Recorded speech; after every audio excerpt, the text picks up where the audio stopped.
The trial was 3 days old when I first noticed her hands. I had not meant to notice. I was sitting on the cold stone bench of the healer's alcove in the Stonecraig fortress, jaw clenched, shoulder torn open by Drevon's axe in the second round, trying not to show how deep the cut ran, and the woman working on me had not said a word in 4 minutes. She simply cleaned the wound with a care that was almost frightening in its steadiness, her dark head bent, her fingers moving the way a good craftsman's move. Deliberate, unhurried, with no wasted motion. I had been to healers before. I knew what they were when they were afraid of you. They talked too much. They laughed at things that were not funny. They apologized for every pull of the needle. This woman did none of those things. She was not afraid of me. She was not, I understood slowly, thinking about me at all. She was thinking about the wound. "You'll need to stay out of the 4th round," she said.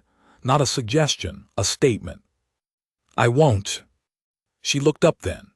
Her eyes were the color of a winter river, gray and still and very clear, and they held mine for a moment with the particular calm of someone who has decided not to argue with a man who is wrong, because she has more pressing things to do.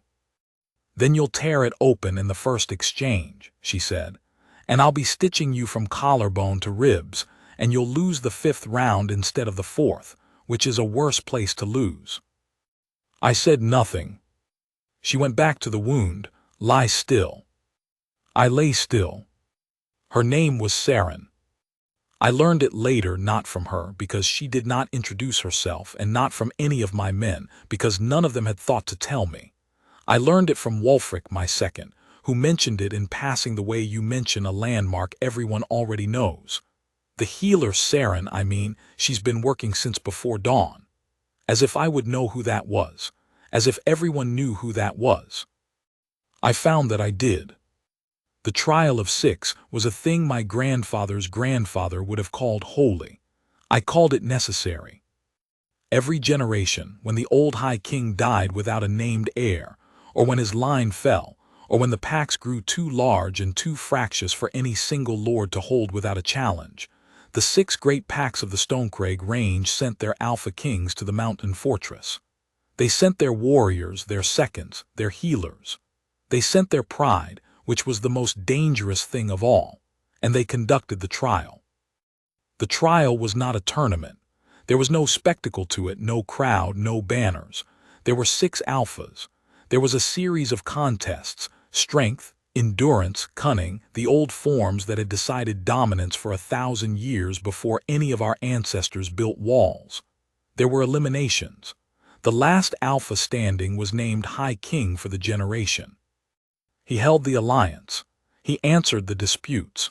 He was the voice the other 5 packs obeyed when obedience was the only thing between peace and blood. I was the Alpha King of the Greywood. I had held the Northern Pack for 11 years. I had not wanted to come to Stonecraig. I had come because the alternative was to cede the northern seat to whoever did come, and I was not built for ceding. By the end of the 3rd round, I was in worse shape than I had been since the border war 4 years back. Drevon, Alpha King of the Thornwall Pack, broad as a door, with the disposition of something that had decided long ago that subtlety was for men who had not yet learned to simply be larger than everyone else, had opened my shoulder in the 2nd round and bruised 2 ribs in the 3rd. I had given as good as I got. Drevon had a broken nose and a respect for my left hand that he hadn't had at dawn, but respect doesn't close a wound. The healer's alcove was a low-ceilinged room off the main corridor of the fortress, stocked by the fortress keeper with whatever the 6 packs brought with them. It smelled of pine resin and herbs I could not name, and underneath both of those things, something warm and faintly sweet that I could not identify and did not try to. I sat on the stone bench and let Saren work. She had been there, I later pieced together, since the trial began, possibly before. The fortress keeper, an old man named Kreth who had maintained the Stonecraig summit for 30 years, spoke of her the way he spoke of the stone walls and the deep cisterns, as something that was simply there when you arrived, reliable and permanent, requiring no explanation. She was not of any of the 6 packs, that much I gathered quickly. She wore no colors, no packmark, no bond thread at her wrist. When I asked Wulfric about it, he shrugged. She came up the mountain 10 days before the trial started, he said. No pack, no escort, just her kit. Kreth let her set up in the alcove. She's been working since. Working for whom? Wulfric looked at me as though the question were strange. For everyone, he said. She patched up 2 of Kelath's men after the first round trials. She sat with Bren's old scout, the one who took the shoulder wound on the mountain approach, for 2 nights when no one thought he'd make it. She's been in and out of every camp. She works for all 6 packs. She doesn't work for any of them, Wulfric said, which was a distinction I found in the moment academic. I did not think about Saren for the rest of the 3rd day. I had the 4th round to think about, and my shoulder, and the question of whether Drevon's ribs were cracked badly enough that his swing speed would drop by the 5th. These were the thoughts of a king at war with other kings, which is to say they were the only thoughts that mattered. I went back to the alcove that evening because the stitching had pulled. She was there, she was always there.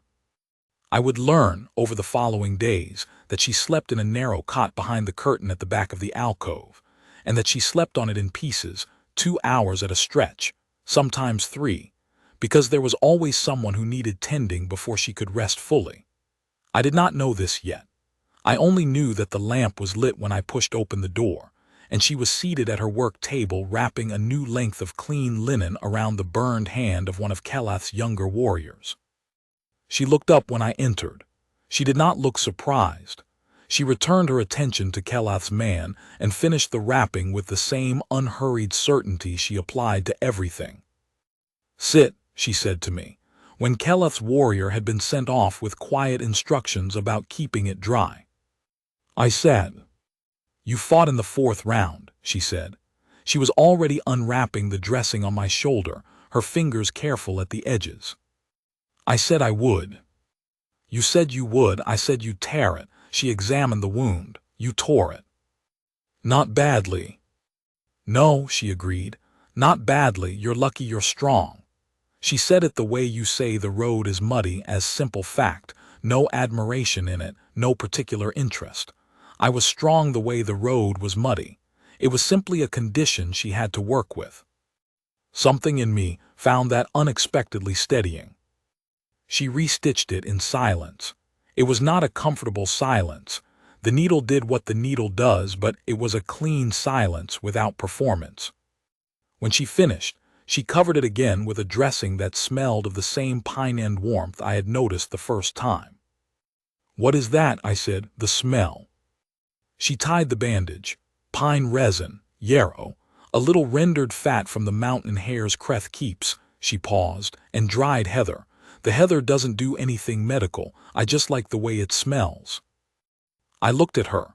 She said it without embarrassment, without any awareness that it was an unusual thing to admit.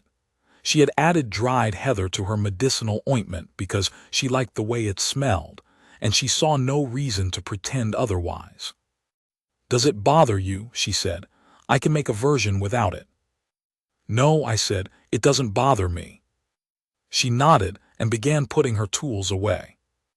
I watched her for a moment longer than was necessary, and then I left, and I told myself it was because the warmth was making my shoulder feel less terrible, and that was all. My wolf knew better. He had known better from the first moment I sat on that stone bench, and she bent her dark head over my shoulder. He had gone quiet in the way he went quiet only when something mattered, not the focused stillness of the hunt, which was a coiled, intent thing, but a different stillness. The stillness of a creature paying very close attention to something it does not yet understand but intends to. I did not want to hear it. I was in the middle of a trial for the High King's seat. I had 4 rivals still standing, and a shoulder that would be a problem until it wasn't. And the last thing I needed was my wolf pulling my attention toward a packless healer who treated me exactly the same way she treated Kelath's burned-handed warriors and Bren's dying scout. I told him so, internally, the way you speak to the wolf when you want him to be reasonable.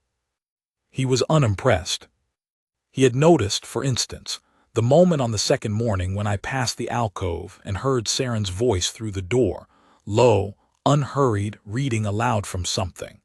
Because the scout of Bren's who had taken the mountain wound was too feverish to sleep, and she had apparently decided that a calm voice reading the old pack histories was what a feverish man needed at 2 hours past midnight. I knew the voice of someone performing comfort. This was not that. This was a woman who had decided that reading aloud to a stranger was a reasonable use of her time in the middle of the night, and who had then simply done it. My wolf had gone still as stone. I had walked past. I had told myself it was none of my business. I had told myself that a healer who sat with dying men was simply a good healer, and a good healer was what the trial camp needed, and there was nothing in that which required my attention. I had been very thorough about telling myself these things. I am not certain I believed any of them even at the time. The fourth round came and went. I won it. My shoulder held. Drevon won his fourth round match as well, which meant we were moving toward a collision neither of us was pretending not to want. There were 4 of us left: myself, Drevon, Keleth of the Ironfin pack, and a young alpha from the Eastmere hold named Khan who had surprised everyone by still being present, and whose survival strategy appeared to be a combination of extraordinary speed and the tactical patience of a man who had decided to let others exhaust themselves first. I respected Khan. I did not underestimate him. After the 4th round, I went to the alcove because my shoulder needed looking at and because I was honest with myself about this, at least in the part of myself that the wolf lived in, because the alcove was where she was. She was not alone. Keleth was there, sitting on the second bench, his forearm laid out flat while she examined a cut that ran from wrist to elbow. It was not deep. I had seen the exchange that produced it, a clean deflection that had gone slightly wrong, but it was long, and it needed careful work. Keleth was watching her face while she worked. He was a careful man, Keleth, quiet, deliberate, with the kind of intelligence that sat behind the eyes and waited. He was watching her the way I recognized, because it was the same way I had been watching her, though I had spent considerably more energy pretending not to. Something in my chest went cold, and then immediately, furiously warm. My wolf, in the quiet place where he lived, made a sound that was somewhere between finally and I told you so. Saren looked up when I entered. She did not look at Keleth when she did it. She simply looked at me with those gray river eyes, noted the state of my shoulder with the quick professional assessment she applied to everything, and said, "Sit on the far bench. I'll be with you in a moment." I sat on the far bench. She finished with Keleth 7 stitches, clean and even, and sent him off with the same quiet instructions she gave everyone. Keep it dry. Do not flex the arm more than necessary. Come back if the color changes. Keleth stood, flexed the arm once to test the stitches in a way that was precisely the not flexing more than necessary she had just told him not to do, caught her flat look, and had the grace to look slightly abashed. "Healers," he said to me as he passed, not unkindly, in the tone of a man who had spent his life being told to rest by people whose advice he respected too much to follow and not quite enough to obey.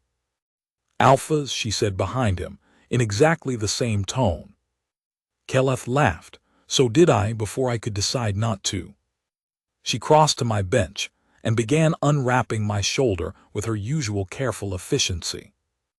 "Keleth watches you," I said. I had not meant to say it. It came out of the part of me the wolf inhabited without asking permission. Saren's hands did not pause. "Most people watch the person who's working on them," she said. "That's not what I mean." "I know what you mean." Her voice was even. "Keleth is a good man. He's been respectful. And it isn't any of your business, King Aldrich." The last 2 words landed with gentle precision, not a rebuke exactly, but a reminder. She used my title the way she used everything, without fuss, exactly as much as the situation required. I was quiet for a moment. The wolf was very quiet in his place. You're right, I said, it isn't. She looked up then. There was something in her expression that was not quite surprise but was adjacent to it, the look of a person who expected to be argued with and has had to revise. She held my gaze for a moment. Good, she said, and went back to work. But her hands, I noticed, were perhaps a half-degree more careful than usual, or perhaps I was imagining it. I was not, at that point in the trial, certain I could trust my own observations about anything that involved Saren. The thing I was beginning to understand about her, the thing the wolf had understood immediately, and that my reasoning mind was catching up to slowly, as reasoning minds do, was that she gave without keeping count. I had known generous people before. Most generous people keep count. They do not do it consciously, perhaps, but the ledger is there. The favor granted, the future goodwill accumulated, the relationship banked. There is nothing wrong with this. It is simply how people work on balance. Saren did not work that way. I saw it on the 5th morning, when the fortress keeper's supply of a particular herb ran low, and she divided what remained equally between two of the packs whose warriors needed it, even though one of those packs, Drevon's Thornwall, had been notably unkind to her 2 days before when she had refused to share what remained of a different supply that 3 packs were competing for. She had made that refusal quietly, clearly, without anger, and Drevon's second had called her a sharp-tongued nobody who didn't belong at a king's trial. She had looked at him for a long moment, said, "You're welcome to find another healer," and returned to her work. And then, 2 days later, she had divided the last of the silver leaf equally and given Thornwall their share the same as anyone else. I saw it when Khan's youngest warrior, a boy of perhaps 17 who had no business being at a king's trial and who was there, I suspected, because Khan did not yet have the hardened retinue that years and victory accumulate, broke his hand in a practice drill and sat in the alcove for 2 hours weeping quietly, not from the pain of the hand, but from some private fear he would not name. Saren had finished setting the hand, and then she had not left. She had sat beside him on the bench and simply been present, working on some repair to her kit, talking to him occasionally about small things. The way the mountain light changed in the afternoon, the particular stubbornness of the fortress stone, until the weeping stopped and the boy fell asleep. She had put a blanket over him and let him sleep there for 3 hours and refused. When Khan came looking for his warrior and tried to apologize for taking up her space, to hear any apology at all. I saw it in a dozen smaller things that I had begun, without deciding to, cataloging.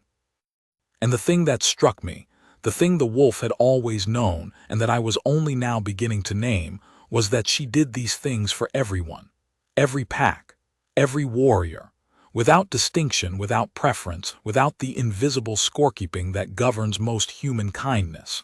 She was as careful with Drevon's men as with mine. She was as patient with Kelath's warriors as with the boy who had wept. She moved through the trial camp like something that existed outside the trial's politics entirely, not because she was naive about those politics, but because she had simply decided they did not govern her. No one had sent her here. No pack had claimed her. She had come up the mountain on her own legs with her own kit, and she had put herself to work caring for people who were, technically, enemies of one another. I did not know what to do with that. I had spent 11 years in a world where everything had a price, and everyone who gave something expected something back. I had not been cynical about it. It was simply the truth of the world I moved in. Packs gave alliances in exchange for territory. Warriors gave loyalty in exchange for protection and standing. Even the trial itself was a transaction. 6 alphas invested the cost of showing up and competing, and one walked away with the authority of the High King. Saren seemed to be operating from a different set of premises entirely. I found I kept coming back to the alcove when I did not strictly need to. My shoulder was healing. I was not always coming for the shoulder. She never mentioned it. She treated every visit the same, noted whatever needed treating, said whatever needed saying, and sent me away when she was done. She did not encourage extended conversation, and she did not discourage it. She answered what I asked. She did not ask me much. When I sat in the alcove in the quiet spaces between rounds, not because I was injured, but because the cold stone and the pine and heather smell had become, without my permission, a place I wanted to be. She worked on other things and did not make me feel required to justify my presence. I told myself many things about this. None of them were quite true. On the 6th day, the trial took its toll in earnest. Keleth was eliminated in the morning round, a clean loss to Khan, whose speed had finally proven decisive, and who accepted the win with a gravity that told me he understood what he was stepping into. Keleth left with his pack at midday, his arm in a proper sling that Saren had fashioned for him that morning. He paused at the alcove door before he went, and he said something to her in a low voice that I could not hear from where I stood in the corridor. She smiled. I had not seen her smile before, not fully. She had the kind of face that suggested it was not a thing she did carelessly, and she said something back, and then he was gone. The wolf watched him go and said nothing. He had, I think, decided that Keleth was not the problem. 3 of us remained, Khan, Drevon, and myself. The semi-final rounds were the following morning. I fought Khan. Drevon fought a by-round. He had won his path to the final through the accumulated structure of the earlier rounds, and he waited with the particular cold patience of a man who knows the next fight is his and has no particular anxiety about it. I won against Khan. It was not easy. He was faster than me in the first exchange, and I spent a considerable portion of the second exchange simply surviving his speed while I found the rhythm of it. But speed without patience has a ceiling, and I had 11 years of patience in me. I found the space between his movements. It was enough. Khan sat on the corridor floor afterward, breathing hard, blood on his lip, and looked up at me with something that was not quite defeat and not quite acceptance, and was perhaps the beginning of the kind of respect that comes from being genuinely pushed. "You're a difficult man to put down," he said. "So are you," I said. "For your age, impossibly so. Your pack will be a problem for someone in 10 years. He almost smiled. "I'll try to make it your problem." "Do." I walked to the alcove. My leg was wrong, not broken, I was nearly certain, but something in the left knee had been wrenched badly enough that I was not walking quite right, and I was hoping it was not visible in the way that things you're trying to hide are always visible. Saren saw it the moment I came through the door. She did not say anything until she had me sitting on the bench and the greave off and her hands around the joint with that alarming accuracy of hers. "Wrenched," she said. "Yes." "Not torn?" "I don't think so." She moved the joint carefully. I did not make a sound, which cost me something. "No," she agreed, "not torn. But it will be, if you're careless tomorrow." "I won't be careless tomorrow." "No," she said, in a tone that meant she knew I wouldn't be, and that she also knew carelessness had nothing to do with what could happen in the final round against a man Drevon's size. She began wrapping the knee with a practiced compression that I felt eased the pain in real time, which was something close to extraordinary. "You've done this before," I said. "I grew up in a border pack," she said. "Knee and shoulder injuries are most of what you see." She glanced up. "You did well today. Khan is not easy." It was the first time she had commented on the trial itself. I found myself paying attention to it with a disproportionate care that I did not entirely understand. "He's very fast," I said. "You're very patient," she said. It was not a compliment exactly. It was an observation. She had noticed the thing I had done, waited for the pattern, held the rhythm, and named it clearly the way she named everything, accurately, without embellishment. I looked at her bent head, the dark hair pinned back from her face, the absolute concentration she brought to wrapping a knee that I had just wrenched in a contest she had no stake in. "Why are you here?" I said. It came out more directly than I had planned, but I had decided, somewhere in the last 6 days, that Saren did not require me to be indirect. She did not look up. I told you I'm a healer. There are healers in every pack. Any of the 6 could have used their own healer in the alcove. They didn't need you. I know. So why did you come up the mountain? She was quiet for a moment. Her hands kept moving. Kreth sends word before every trial that the alcove is open to anyone who wants to help, she said. Most trials, no one outside the packs comes. The packs don't like a neutral healer. It feels like a concession, maybe, or an admission that their own healer isn't enough. She smoothed the last of the wrapping into place. I've been coming for 3 trials. Kreth's word is good. The work is real, and no one who needs help should be turned away because they're wearing the wrong pack colors. I looked at her. She tied off the wrapping and began putting her materials away. 3 trials, I said. You've been doing this for 3 trials. The last one, Kreth's alcove, was empty for the first 4 days. The packs used their own healers and there was no crossing the lines. A man from Drevon's pack died of a wound infection on the 5th day that I could have treated. She said it without anger. She said it the way she said most things, as simple fact. I was here the next trial and this one. I thought about the man who had died of an infection she could have prevented.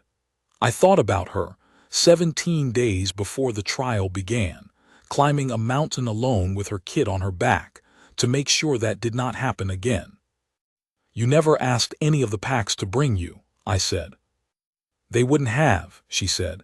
A neutral healer at a king's trial is a politics problem. No pack wants to be seen as the one who needed outside help. She looked at me then, direct and clear. It was easier to simply arrive. Easier, I repeated.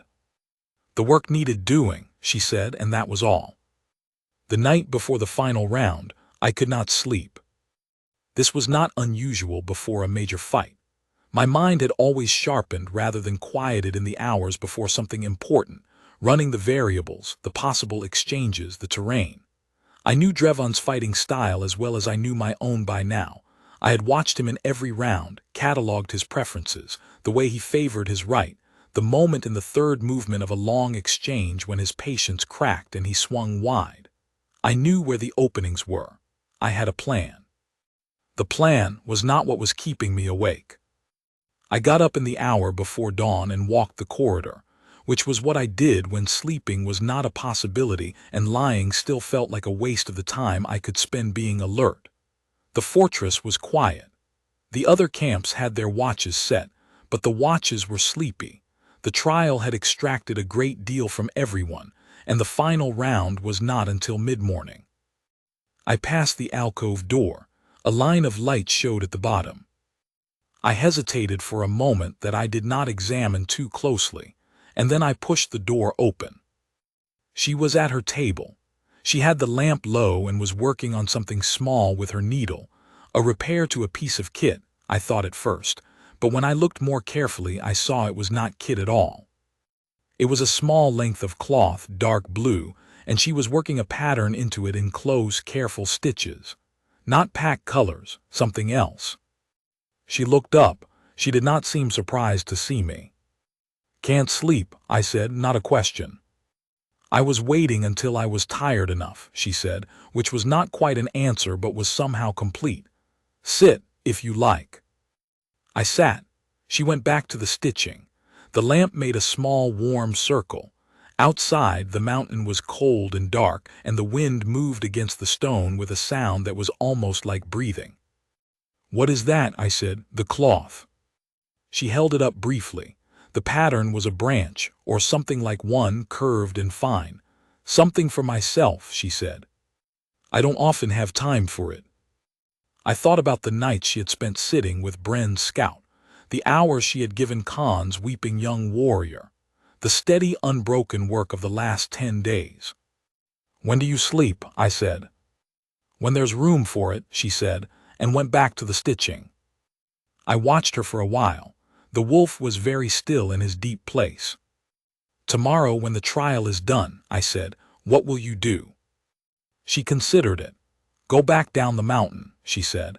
There are 2 villages at the base that I pass through on the way to the eastern roads. One of them usually has work by the time I come through. You go from place to place. Yes. No pack. No. I thought about what it would be to move through the world that way, no pack, no walls, no permanence. I had had the Greywood since I was 23. The weight of it was the first thing I knew when I woke and the last thing I knew when I slept. The pack was not a thing I could imagine being without. Does that not? I stopped.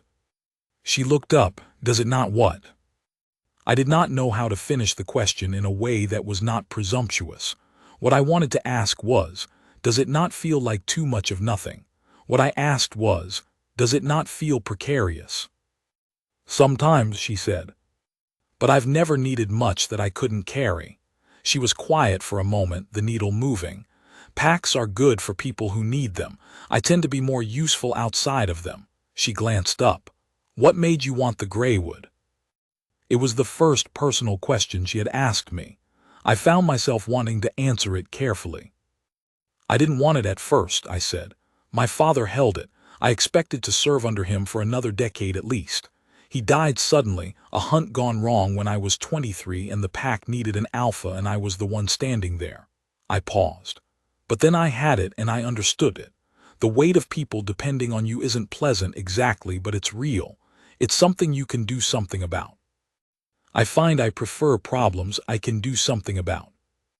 She was watching me now. Not the way a healer watches a wound, with a different kind of attention. The kind you give something you are genuinely curious about. That's why you stayed in the trial, she said, after the shoulder. Yes. You could have withdrawn with honor after the second round. Most would have. The shoulder was a legitimate exit. I know. But you stayed because the Greywood needed you to. Yes, I said. And then, because she had given me the courtesy of honest questions, and I found I wanted to return it. And because I don't know how to choose the comfortable thing when the real thing is available. She was quiet for a moment. Then she said very quietly, neither do I. We looked at each other across the low lamp, and the mountain breathed against the walls, and the wolf in his deep place was entirely, completely still. I stood before I could decide not to. You should sleep, I said, while there's room for it. She looked up. Something moved in her gray eyes that I could not name and did not try to. Good luck tomorrow, King Aldrich, she said. Aldrich, I said, just Aldrich after 10 days. The corner of her mouth moved, not quite the full smile, but the suggestion of it, the shape of it. Good luck, Aldrich. I went back to my room and lay in the dark with the wolf and did not sleep, but for a different reason than before. And I thought, after tomorrow she will go down the mountain to the 2 villages to the eastern roads, and I will go back to the Greywood with the High King's title or without it, and that will be that. The wolf did not agree. I could feel that he did not agree, in the deep quiet way that he communicated disagreement. Not loudly, but with absolute certainty. I told him to be reasonable.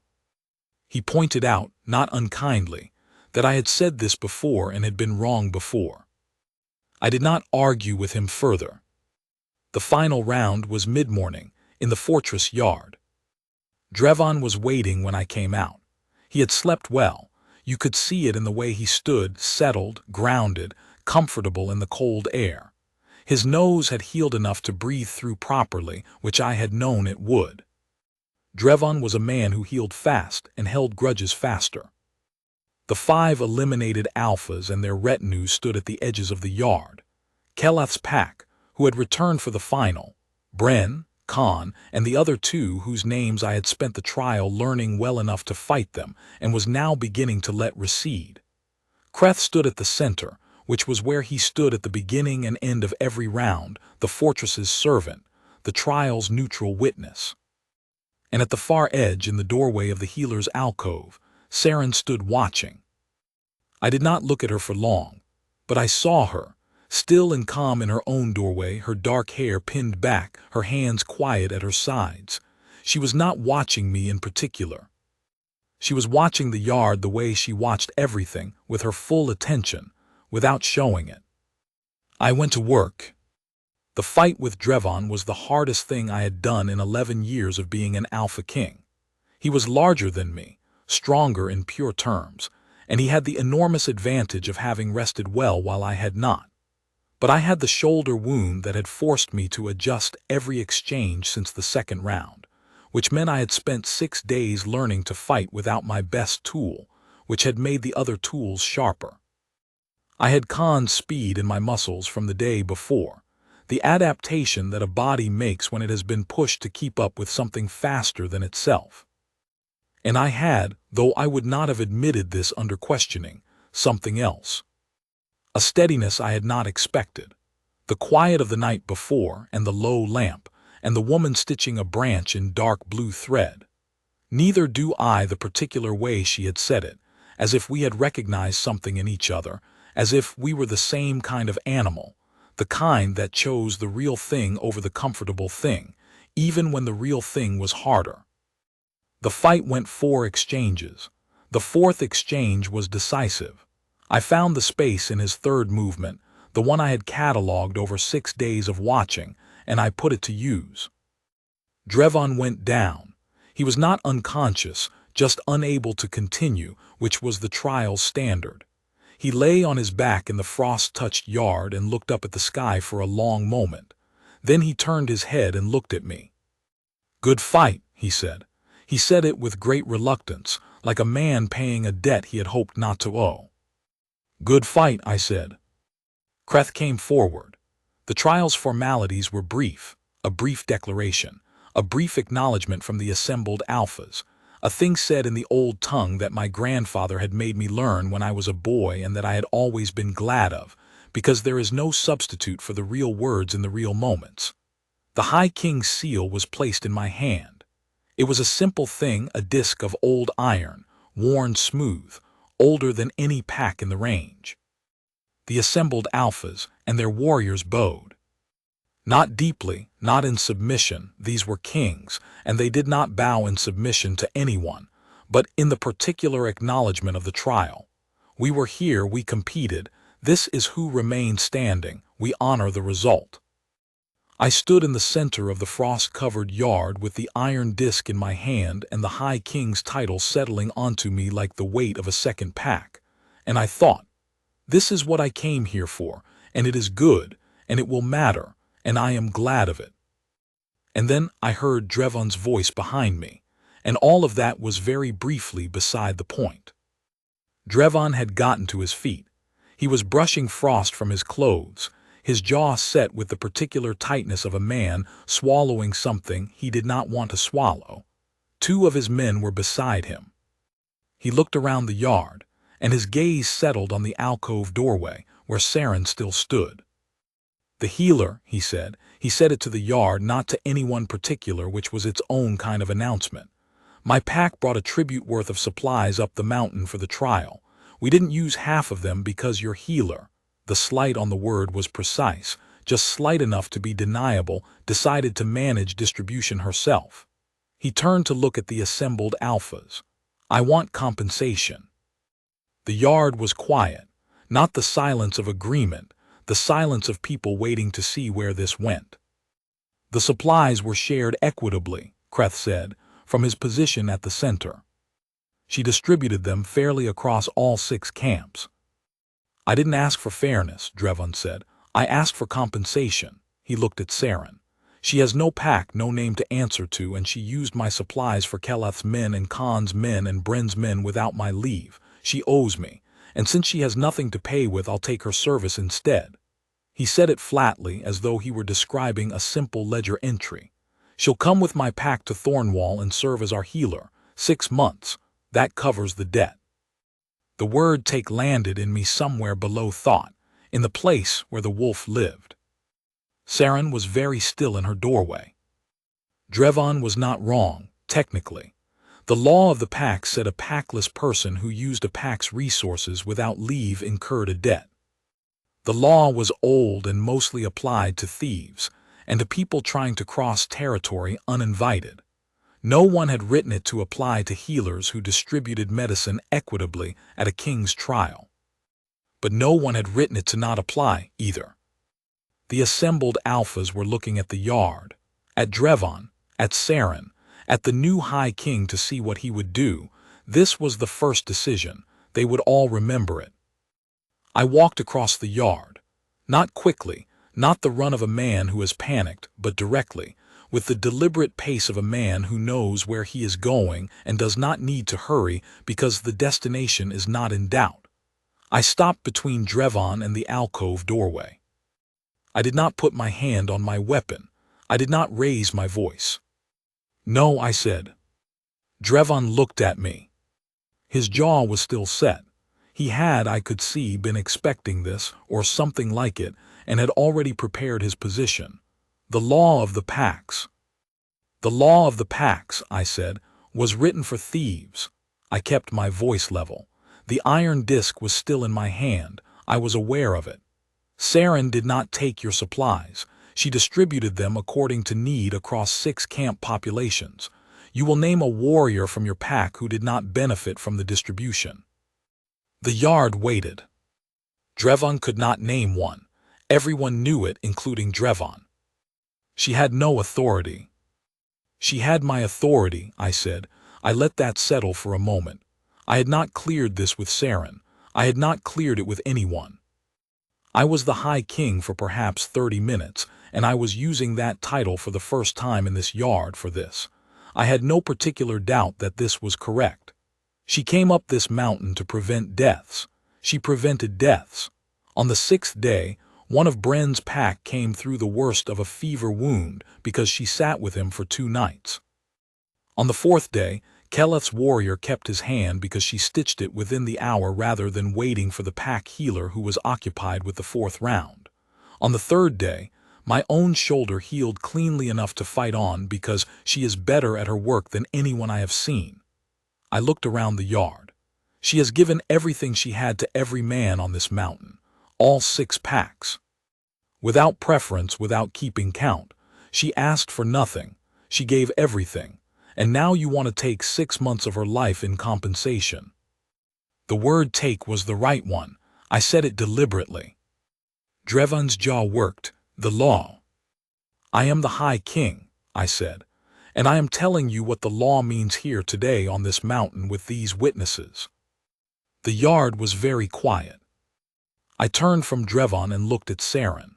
She was still standing in her doorway, exactly as she had been, still, straight, her gray eyes on me with an expression I could not fully read but that had something in it that was not quite surprise and not quite certainty, and was perhaps the space between them. I walked to the alcove doorway. I said not loudly, not to the Yard, but to her, though in that silence everything carried. You came up this mountain alone to care for people who would not have asked for it and could not have given you credit for it. You have been doing this for 3 trials. A man died at the last trial that you might have saved, and you came back anyway. I paused. You should not have to go down this mountain into the eastern roads and the next village, and the one after that with nothing except your kit and what you can carry. Her hands were still at her sides. Her chin was level. I'm not asking you to stay for me, I said. I know that's not. I know I have no particular claim to make, but I am asking you to consider it. The Greywood has a healer's wing that has been short-staffed since we lost our senior healer 2 years ago. You would not be beholden to any pack politics. You would have your own space, your own work, your own judgment about who needs what. You would be under no obligation beyond the work. I stopped, and I would know where you were. I was aware that the last thing I had said was perhaps more than I had intended to say. I was also aware that Saren was the kind of person who did not require things to be said clearly because she had already understood them. She looked at me for a long moment. The mountain wind came through the Yard, cold and clean. The eastern roads will be there next spring, she said, as if she were weighing the roads against something else, deciding which weighed more. They will, I said. The Greywood will be there this winter. She was quiet for another moment. I held the space without filling it because she was not a person who made decisions under pressure, and I did not want to push. And the wolf was very quiet and very attentive in his place, breathing along with the mountain. "I have 2 conditions," she said. "Name them." "I treat everyone who comes to the healer's wing. Pack warriors, people who come in from outside the pack borders, everyone. No restrictions based on who they are or where they come from." "Done," I said. "And I use my own methods. I won't be overruled by a pack council on medical decisions." "I would not have it any other way," I said. She looked at me for one more moment, and then she reached out, not quite quickly, not quite slowly, and she took my hand. The yard was absolutely silent. I did not make a speech. I did not look at the assembled alphas and their warriors. I looked at her, at the steadiness of her gray eyes, the particular composure of her face, the way she held my hand with the same matter-of-fact certainty she brought to everything, as though having decided, she saw no reason to be uncertain about it. The wolf, in his deep place, made a sound that had no name in any language I knew, but that I understood completely. Drevon said nothing further. He left with his pack that afternoon. Whatever he was feeling, and I thought I could see some of it on his face, not quite shame but something adjacent to it, he kept it to himself, which was, I thought, the most dignity available to him in the moment, and he took it.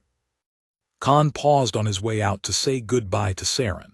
He thanked her for the hand setting and the blanket and the 3 hours of space on the bench, and she told him his warrior was young and would be fine, and to make him practice the grip exercises she had shown him.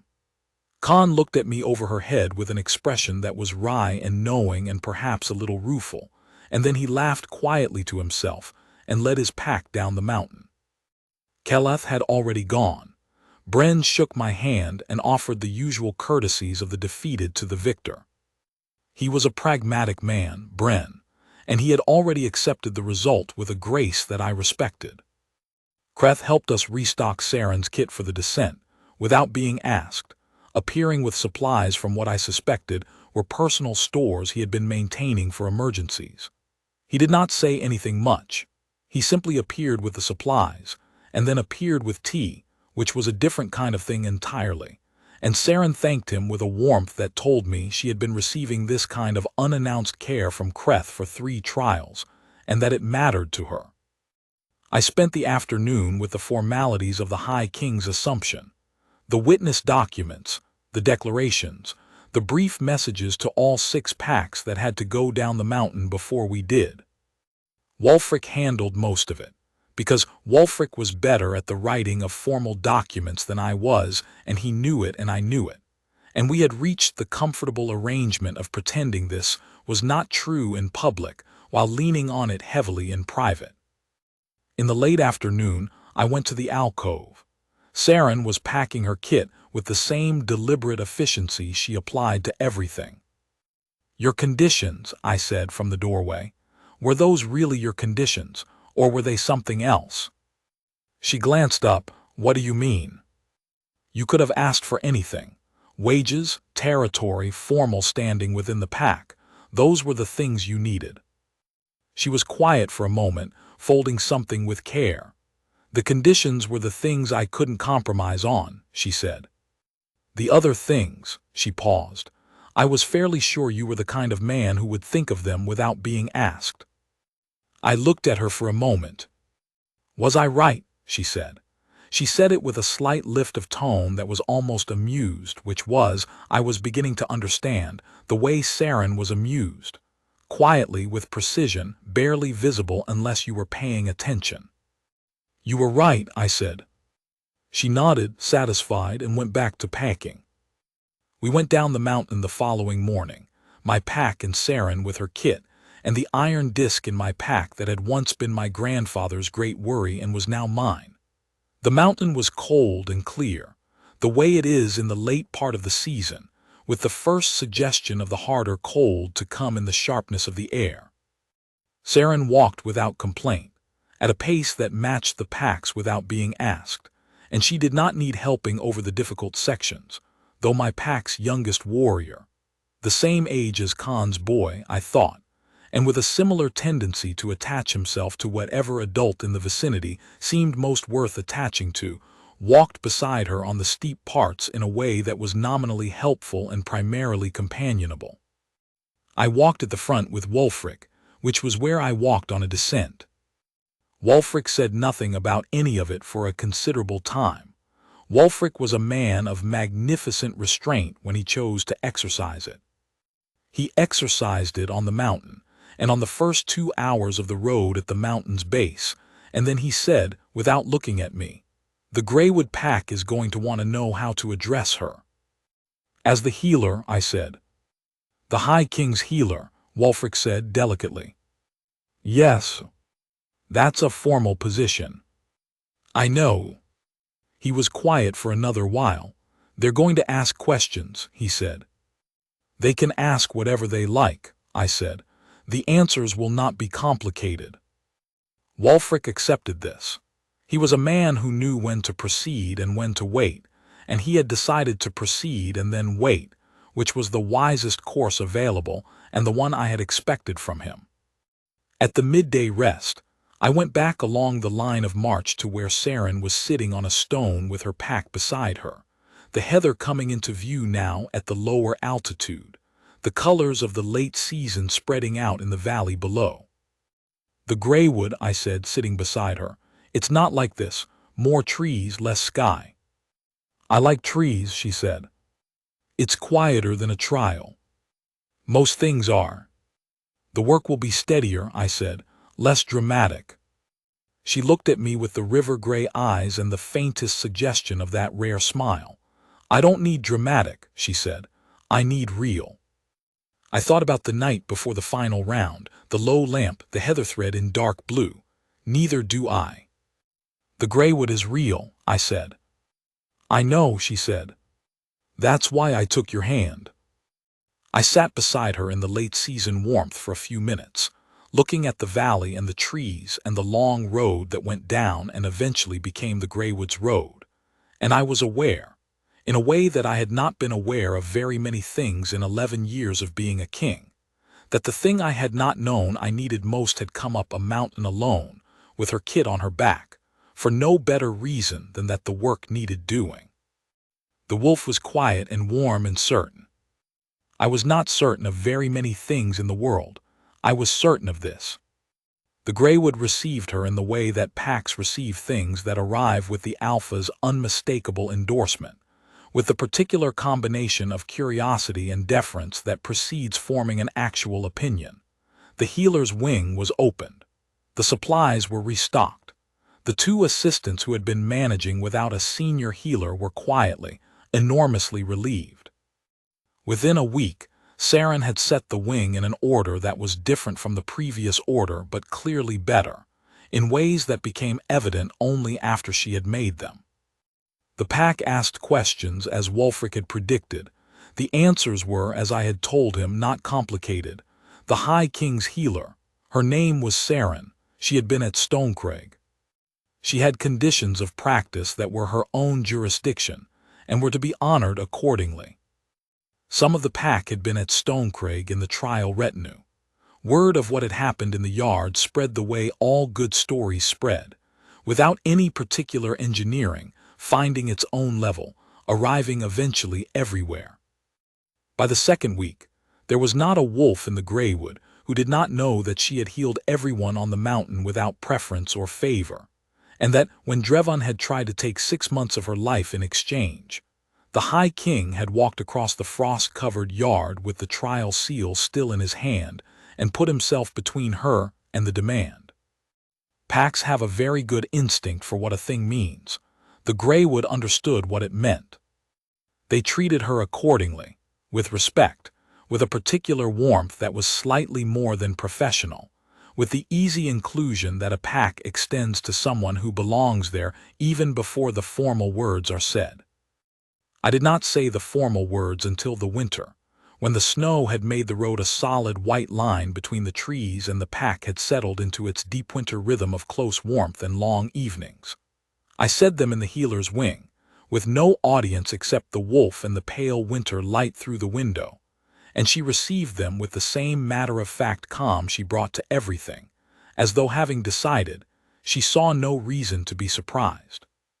"You could have asked for more time," she said, when the words were said.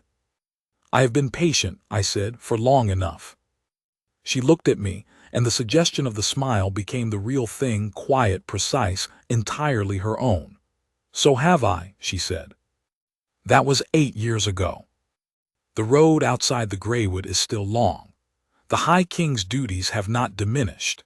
If anything, they have grown, as they always do when peace holds for long enough that people remember what they want and begin to want more of it. I spend a great deal of time on the road, in council halls, in the company of the other Alpha Kings and their endless complicated needs. I spend the rest of it in the Greywood, where the healer's wing is always lit and always occupied, where the wolf warriors and the farmers from the pack borders and the travelers who come in from the eastern roads all find the same thing. Someone who treats every person who comes through the door with the same steady, unhurried care, without distinction, without preference, without the invisible ledger that governs most human kindness. She still adds dried heather to the ointment. She has never changed this. I asked her once, in the way you ask about things that have become the fixed facts of your life, whether she had ever considered leaving it out. She looked at me with the gray eyes that I had spent 8 years reading and was still learning. "The heather doesn't do anything medical," she said. "I know," I said. "I just like the way it smells," she said. I reached out and took her hand, the way I had first taken it in the frost-covered yard with the iron disc in my palm and 5 Alpha Kings watching. She let me hold it the way she had always let me hold it, not because I asked, not because protocol required it, but because she had decided, and having decided, she had no particular interest in reversing the decision. Outside, the Greywood was deep in the early dark of winter. The wolves were settling. The pack was warm. I had come to Stonecraig looking for one kind of kingship. I had come home with that, and with something that mattered more. The knowledge that the most extraordinary person I had ever met had come up a mountain alone because the work needed doing, and had let me learn slowly that I was part of the work she had decided was worth doing. The wolf, in his warm and certain place, knew nothing else was required.